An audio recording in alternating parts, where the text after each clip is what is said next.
Today I'm reviewing how RTINGS TV scores work and whether you can trust their reviews in 2026, and I'll break down what makes their methodology unique and what critics say about it.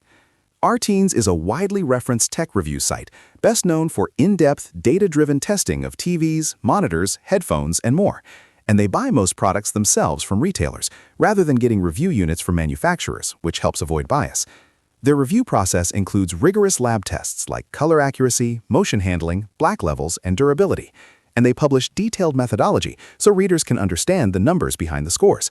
This transparent approach is one reason many people view their ratings as reliable and objective.